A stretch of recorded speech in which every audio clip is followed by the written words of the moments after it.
Hello friends, welcome back. ಈಗ ನಾವು labor cost control ಅಲ್ಲಿ let us see one more topic, piece rate system ಅಲ್ಲಿ differential piece rate system given by Merrick. So Merrick ಪ್ರಕಾರ differential piece rate system ಹೇಗಿರುತ್ತೆ, how it will be and how it is calculated. Let us look into the matter of Merrick piece rate system, differential piece rate system. Okay, first one, labor cost control. We are looking into Merrick's differential piece rate system. What are the features of Merrick's differential piece rate system? Piece rate system ಅಲ್ಲಿ what we have to do, ನಾವು ನಿಜವಾಗ್ಲೂ ಕೂಡ ಏನು ಮಾಡಬೇಕು? ಮೊದಲನೇದು standards ಅನ್ನು fix ಮಾಡಿರ್ತೀವಿ ನಾವು. According to that standard whether the workers are working ಮಾಡ್ತಾ ಇದಾರ ಇಲ್ವಾ, that can be identified by level of efficiency or performance level. ಅದನ್ನ ಕ್ಯಾಲ್ಕುಲೇಟ್ ಮಾಡ್ಕೊಳ್ಬೇಕು. ನೆಕ್ಸ್ಟ್ ಬಂದು ಮೆರಿಕ್ಸ್ ಪ್ಲಾನ್ ಪ್ರಕಾರ ಡಿಫರೆನ್ಷಿಯಲ್ಸ್ ಅನ್ನ ಅಪ್ಲೈ ಮಾಡಬೇಕು. ಸ್ಟ್ಯಾಂಡರ್ಡ್ ರೇಟ್ ಪರ್ ಪೀಸು ಮತ್ತೆ ಎಫಿಷಿಯನ್ಸಿ ಲೆವೆಲ್ ಎರಡು ನೋಡ್ಕೊಂಡು. ಸೊ ಏನ್ ಕೊಟ್ಟಿದ್ದಾರೆ ಮೆರಿಕ್ ಕೊಟ್ಟಿರ್ತಕ್ಕಂಥ ಒಂದು ಲೆವೆಲ್ ಆಫ್ ಪೇಮೆಂಟ್ 3 ಲೆವೆಲ್ಸ್ ಅನ್ನ ಮಾಡಿದ್ದಾರೆ ಅವರು. ಒಂದು ಎಫಿಷಿಯನ್ಸಿ ಆಫ್ ದ ವರ್ಕರ್ ನೋಡ್ಕೊಂಡು ಡಿಫರೆನ್ಷಿಯಲ್ಸ್ ಅಪ್ಲಿಕೇಬಲ್ ಯಾವ ತರ ಮಾಡಬೇಕು.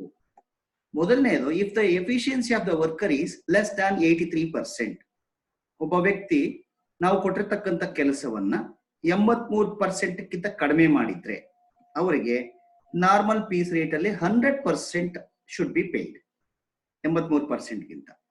Then second one, if the efficiency is in between 83% to 100%, 83%ಗಿಂತ ಜಾಸ್ತಿ ಬಟ್ 100% ವರೆಗೂ ಮಾತ್ರ ಕೆಲಸ ಮಾಡಿದ್ದಾನೆ, 100 ಇಲ್ಲ 100 ಕೆಳಗಡೆ, it is 83 to 99%, then he will be paid 110% of normal piece rate. ನಾವು ಸಪೋಸ್ 100 rupees ಕೊಡ್ತಿದೀವಿ ಅಂತಂದ್ರೆ ಅವನಿಗೆ 110 rupees ಕೊಡಬೇಕು. 83 ಇಂದ 110 ಇದ್ರೆ, ಇಲ್ಲಿ 83% ಒಳಗಡೆ ಇದ್ರೆ 100 rupees ಇದ್ರೆ 100 ಅಷ್ಟೇ ಕೊಡಬೇಕು. ಸೊ ಇಲ್ಲಿ there is no punishment. Then third category, if the efficiency is more than 100%, 100%ಗಿಂತ ಜಾಸ್ತಿ ಇದ್ರೆ ಅವನಿಗೆ ಬೋನಸ್ ಕೊಡಿ 120% ಆಫ್ ನಾರ್ಮಲ್ ಪೀಸ್ ರೇಟ್ ಅಂತ ಹೇಳ್ತಾರೆ. ಓಕೆ, ಇದು ಮೆರಿಕ್ ಕೊಟ್ಟಿರ್ತಕ್ಕಂಥ 3 slabs of payment given to the workers. According to Taylor 83% ಅಂದ್ರೆ ಅವ್ರಿಗೆ ನಮ್ಗೆ ಪನಿಷ್ಮೆಂಟ್ ಇತ್ತು, ಲೇಬರ್ ರೇಟ್ ಅಲ್ಲಿ ಅಮೌಂಟ್ ಅನ್ನ ಕಟ್ ಮಾಡಿ ಅಂತ. ಸೊ ಇಲ್ಲಿ ಹಾಗಿಲ್ಲ. Okay, next, what is the formula to calculate efficiency rate, I mean wages. ಈ ರೇಟ್ಸ್ ಪ್ರಕಾರ ವೇಜಸ್ ಅನ್ನ ಹ್ಯಾಕ್ ಕ್ಯಾಲ್ಕುಲೇಟ್ ಮಾಡೋದು? ಓಕೆ, ಈ ರೇಟ್ಸ್ ಪ್ರಕಾರ the formula is same.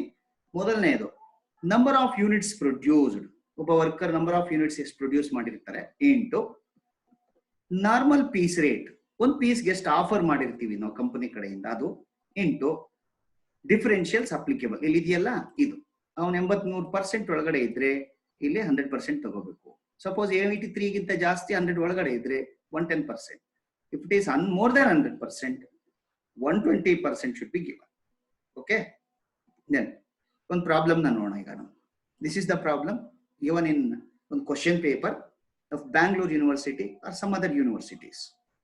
From the following particulars, calculate the total earnings of 3 workers under Merrick's differential piece rate system.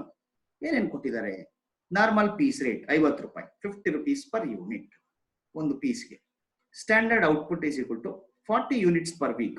ಒಂದು ವೀಕ್ಗೆ 40 unit produce ಮಾಡಬೇಕು. This is standard output. Output of the workers of a week, for a week, ಒಂದು week ಅಲ್ಲಿ A ಅಂತಕ್ಕಂಥವ್ರು 32 units produce ಮಾಡಿದರೆ, B 37 units and C 42 units. ಇದು problem. Okay, let us try answer ಮಾಡ್ತಾ ಹೋಗೋಣ. Take solution. First ಒಂದು, computation of total earnings under Merrick's differential piece rate system. So ಹಾಗಾದ್ರೆ ನಮ್ಗೆ ಏನ್ ಬೇಕು? ಫಸ್ಟ್ ಕೊಟ್ಟಿರ್ತಕ್ಕಂಥದ್ದು standard output. See, standard output is given as 40 units. ಇದು ಬೇಕು ನಮ್ಗೆ, ಬರ್ಕೊ. ನೆಕ್ಸ್ಟ್ ಎರಡನೇದು normal piece rate.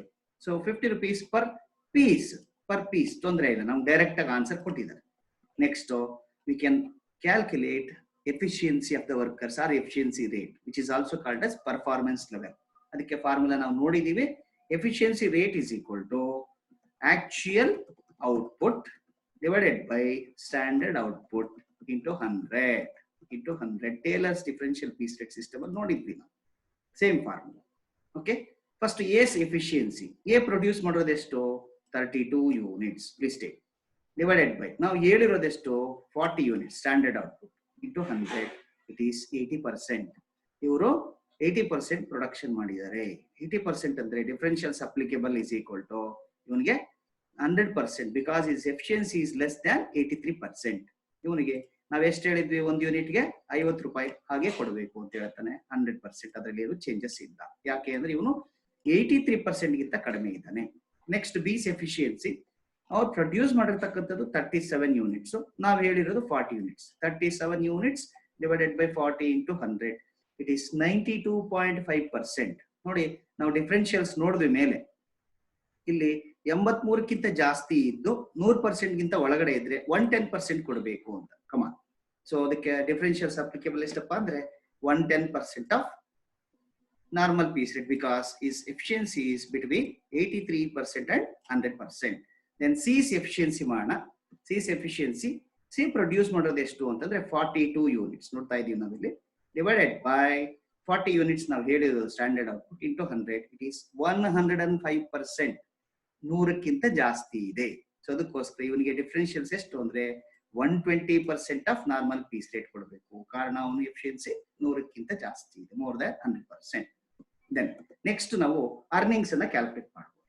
V know the formula. What is earnings is equal to earnings is equal to number of units produced into normal piece rate into differentials applicable.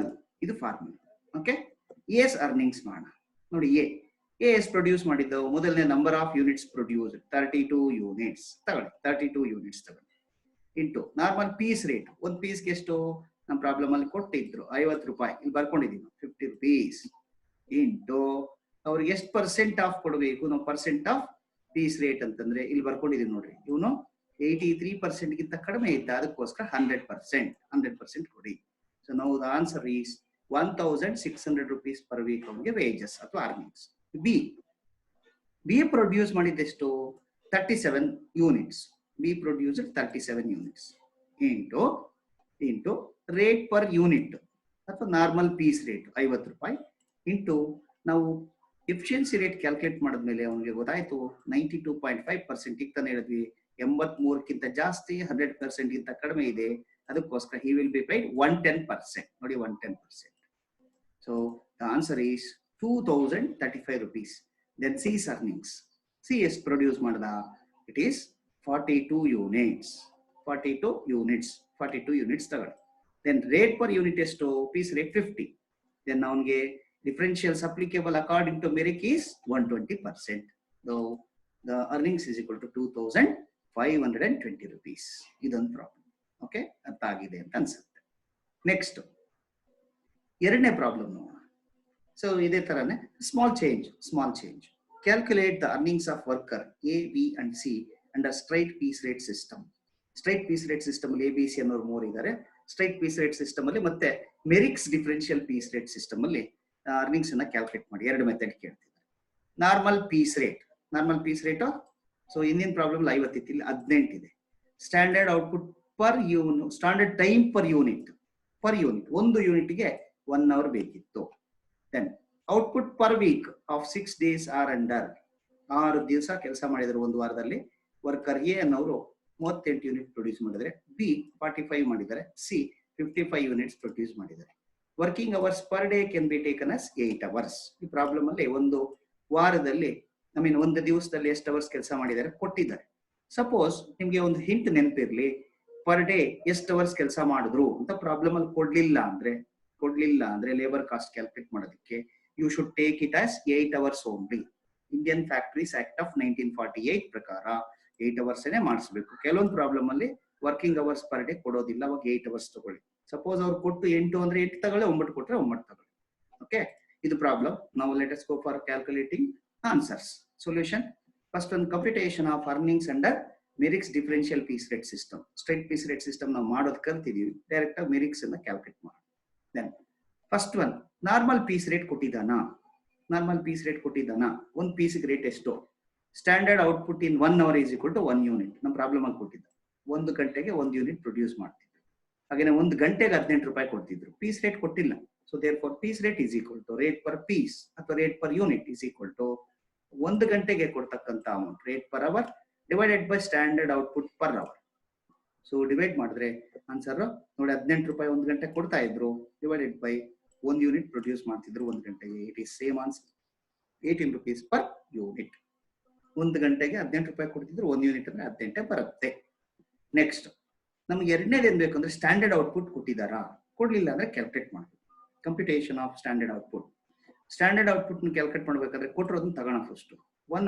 Standard output 1 ಗಂಟೆಯಲ್ಲಿ 1 unit produce ಮಾಡ್ತೀವಿ. Okay, ಹಾಗಾದ್ರೆ ನಮ್ಗೆ ಒಂದು ದಿವಸದ್ದಲ್ಲ, ಒಂದು ದಿವಸದ ಬೇಕು. ಒಂದು ದಿವಸದಲ್ಲಿ standard output in 1 day of 8 hours 8 ಗಂಟೆಗಳು. ಒಂದು ಗಂಟೆಗೆ ಒಂದು ಪ್ರೊಡ್ಯೂಸ್ ಮಾಡಿದ್ರೆ 8 ಗಂಟೆ 8 ಬರುತ್ತೆ. ಹಾಗೆ it is 8 hours into 1 unit is equal to 8 units ಆಯ್ತು. ಬಟ್ ಪರ್ ವೀಕ್ ಒಂದು ವಾರದಲ್ಲಿ 6 ದಿವಸ ಕೆಲಸ ಮಾಡ್ತೀವಿ, 48 ಯೂನಿಟ್ಸ್ ಬಂತು. ಹೇಗೆ ಅಂತಂದ್ರೆ 6 days ಇಂಟು ಒಂದು ದಿವಸಕ್ಕೆ 8 ಯೂನಿಟ್ ಅಂತ ಇತ್ತಾನೆ ಬಂತು. It is 48 units. ಇದು ಸ್ಟ್ಯಾಂಡರ್ಡ್ ಔಟ್ಪುಟ್. ನಮ್ಗೆ ಬೇಕಾಗಿದ್ದು ಪೀಸ್ ರೇಟ್ ಬೇಕು, ಸ್ಟ್ಯಾಂಡರ್ಡ್ ಔಟ್ಪುಟ್ ಬೇಕು. ದೆನ್ ಮೂರನೇದು ಎಫಿಷಿಯನ್ಸಿ ರೇಟ್ ಕ್ಯಾಲ್ಕುಲೇಟ್ ಮಾಡೋಣ. Calculation of efficiency rate of workers ABC. ಮೊದಲನೇದು ಫಾರ್ಮುಲಾ ತಗೊಳ್ಳಿ. Efficiency rate is equal to actual output divided by standard output into 100. Then ಮೊದಲನೇದು efficiency of worker A is equal to ನೋಡಿ 38 units ನ produce ಮಾಡ್ತಿದ್ರು. Problem ಅಲ್ಲಿ ನೋಡಿದ್ವಿ A 38 units produce ಮಾಡ್ತಿದ್ರು. Standard output ನಾವು ಈಗ ತಾನೇ ನೋಡಿದ್ವಿ 48 ಮಾಡಬೇಕಿತ್ತು ಇಂಟು 100 ಇಸ್ ಈಕ್ವಲ್ ಟು 79.19. ಇವನು 83% ಗಿಂತ ಕಡಿಮೆ ಕೆಲಸ ಮಾಡಿದ್ದಾನೆ ಅವನು. ಅದಕ್ಕೋಸ್ಕರ ಡಿಫರೆನ್ಷಿಯಲ್ಸ್ ಅವನಿಗೆ ಯಾವ ರೀತಿ ಕೊಡ್ಬೇಕಂದ್ರೆ 83% ಒಳಗಡೆ ಇದ್ರೆ ಮೆರಿಟ್ ಪ್ರಕಾರ ಇಟ್ ಈಸ್ 100% ಕೊಡ್ಬೇಕು. 100% ಆಫ್ ಯೂನಿಟ್ ರೇಟ್. ಒಂದು ಯೂನಿಟ್ಗೆ ಎಷ್ಟು ಕೊಡ್ತಿದ್ರೆ ಅಷ್ಟು. ದೆನ್ ಬಿಸ್ ಎಫಿಷಿಯನ್ಸಿ ಮಾಡೋಣ. ಬಿ ಎಷ್ಟು ಪ್ರೊಡ್ಯೂಸ್ ಮಾಡ್ದ ನೋಡಿ. ನಮ್ಮ ಪ್ರಾಬ್ಲಮ್ ಅಲ್ಲಿ ಬಿ 45 ಯೂನಿಟ್ಸ್ ಪ್ರೊಡ್ಯೂಸ್ ಮಾಡ್ದ. 45 ಯೂನಿಟ್ಸ್ ಡಿವೈಡೆಡ್ ಬೈ 48 ಯಾವುದು ಸ್ಟ್ಯಾಂಡರ್ಡ್ ಔಟ್ಪುಟ್ ಈಗ ತಾನೆ ಕ್ಯಾಲ್ಕುಲೇಟ್ ಮಾಡ್ತೀವಿ ಇಂಟು 100 93.75% ಮಾಡ್ದ. 93.75% ಅಂದ್ರೆ ಇಟ್ ಈಸ್ ಮೋರ್ ದ್ಯಾನ್ 83%. 83% ಗಿಂತ ಜಾಸ್ತಿ but less than 100%. Between 83 to 100 ಬರ್ತಾನೆ. ಇವನಿಗೆ 110% ಆಫ್ ಪೀಸ್ ರೇಟ್ ಕೊಡಬೇಕು. ದೆನ್ ಸಿಸ್ ಎಫಿಷಿಯನ್ಸಿ ಕ್ಯಾಲ್ಕುಲೇಟ್ ಮಾಡೋಣ. C is equal to 55 units ಅವ್ನು ಪ್ರೊಡ್ಯೂಸ್ ಮಾಡೋದು. ನಮ್ಮ ಪ್ರಾಬ್ಲಮ್ ಅಲ್ಲಿ ಇದೆ.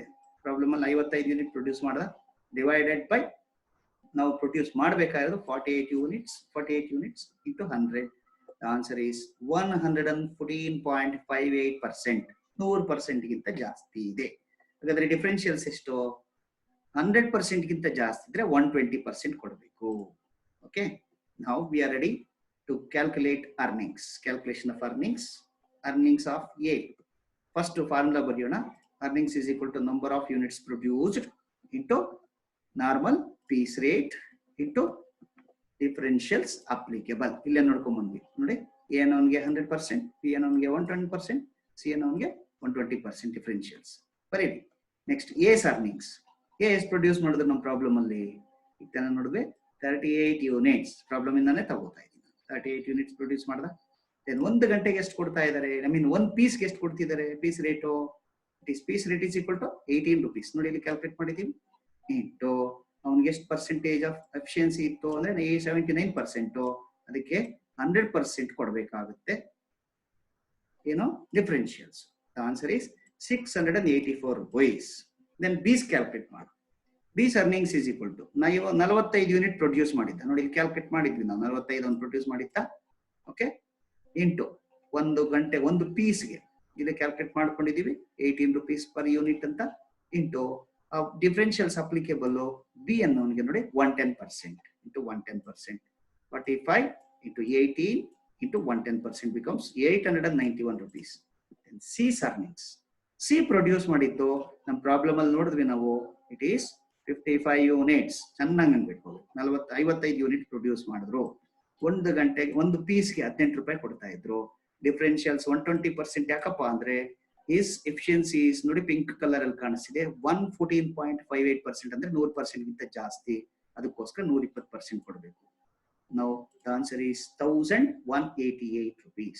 ಓಕೆ, ಈ ತರ ನೋಡಿ ಎ ಅಂತಕ್ಕಂಥವ್ರು ಕೆಲಸ ಕಡಿಮೆ ಪ್ರೊಡ್ಯೂಸ್ ಮಾಡಿದರೆ ಅವನಿಗೆ ಸಂಬಳ ಕಡಿಮೆ ಬರ್ತಿದೆ. ಬಿ ಅನ್ನೋರು ಸ್ವಲ್ಪ ಮಾಡರೇಟ್ ಆಗಿದ್ದಾರೆ ಅಂದ್ರೆ ಹೇಗಿಂತ ಪರವಾಗಿಲ್ಲ ಅಂತ. ಬಟ್ ಬಿಎಸ್ಟ್ ಇಲ್ಲ, ಅದಕ್ಕೋಸ್ಕರ 891.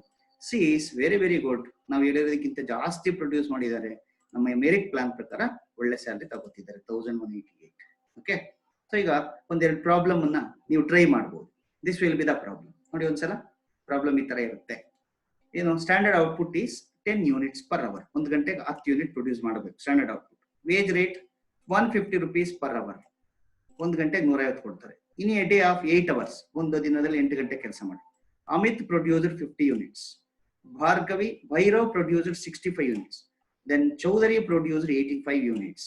Calculate the wages under ಮೆರಿಕ್ಸ್ piece rate system. ನೋಡಿ ಆನ್ಸರ್ ಕೊಟ್ಟಿದ್ದೀವಿ ನಾವು. ಈ ಆನ್ಸರ್ ಇಂದ ನೀವು ಕ್ಯಾಲ್ಕುಲೇಟ್ ಮಾಡಿ ಚೆಕ್ ಮಾಡ್ರಿ ಬರುತ್ತಾ ಅಂತ.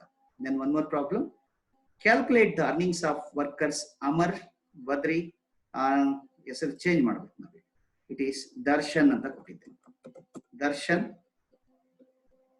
ದೆನ್ ಸುದೀಪ್ ಅಂಡ್ ಯಶ್ ಅಂತ. ಯಶ್ ಅನ್ನೋರು, ಇವರು ಮೂವರು ಕೂಡ ಪ್ರೊಡ್ಯೂಸ್ ಮಾಡ್ತಾ ಇದ್ದಿದ್ದು ಯಾವ ತರ ಅಂತ ಕೊಟ್ಟಿದ್ದಾರೆ. Under straight piece rate and Merrick's multiple piece rate system ಅಲ್ಲಿ ಮಾಡಿ ಅಂತ ಹೇಳ್ತಾರೆ. Normal piece rate 180 rupees per hour. Standard time per unit 1 minute. 1 minute ಗೆ 1 ಯೂನಿಟ್ ಪ್ರೊಡ್ಯೂಸ್ ಮಾಡ್ತಿದ್ರು. Output per day is as follows. Darshan ಅಂತಕ್ಕಂಥವ್ರು 384 ಯೂನಿಟ್ ಪ್ರೊಡ್ಯೂಸ್ ಮಾಡಿದ್ರು. ಸುದೀಪ್ ಅಂತಕ್ಕಂಥವ್ರು 450 units. Yash ಅಂತಕ್ಕಂಥವ್ರು 552 ಯೂನಿಟ್ಸ್ ಮಾಡಿದ್ರು. Working hours per day are 8 hours. 8 ಗಂಟೆಗಳ ಕಾಲ ಕೆಲಸ ಮಾಡ್ತಾ ಇದ್ರು. ಸೊ ಇದು ನಮ್ಮ ಪ್ರಾಬ್ಲಮ್ ಅಲ್ಲಿ ಇರ್ತಕ್ಕಂಥ ವಿಧಾನ. ಓಕೆ, ನಮ್ಮ ಪ್ರಾಬ್ಲಮ್ ಅಲ್ಲಿ ಇರುವಂತ ವಿಧಾನ. ಸೊ ನಾವು the answers are like this. First straight piece rate ಅಲ್ಲಿ ಮಾಡಿ. ದರ್ಶನ್ 1152, ಸುದೀಪ್ 1350, ಯಶ್ 1656 ಬರುತ್ತೆ. ಮೆರಿಕ್ಸ್ ಪ್ಲಾನ್ ಮಾಡಿದ್ರೆ ದರ್ಶನ್ 1152, ಸುದೀಪ್ 1485, ಯಶ್ 1987 ಬರುತ್ತೆ. ಈ ತರ ಪ್ರಾಬ್ಲಮ್ಸ್ ಅನ್ನ ಸಾಲ್ವ್ ಮಾಡಬಹುದು. You can look into the problems. First ನಾನು ಮಾಡಿರ್ತಕ್ಕಂಥ ಪ್ರಾಬ್ಲಮ್ಸ್ ನೋಡಿ ಇನ್ನೊಂದ್ಸಲ ಲಾಸ್ಟ್ ಅಲ್ಲಿ 2 ಪ್ರಾಬ್ಲಮ್ ನ ಪ್ರಯತ್ನ ಮಾಡಿ. ಓಕೆ, ಆಲ್ ದ ಬೆಸ್ಟ್, ಚೆನ್ನಾಗಿ ಮಾಡಿ.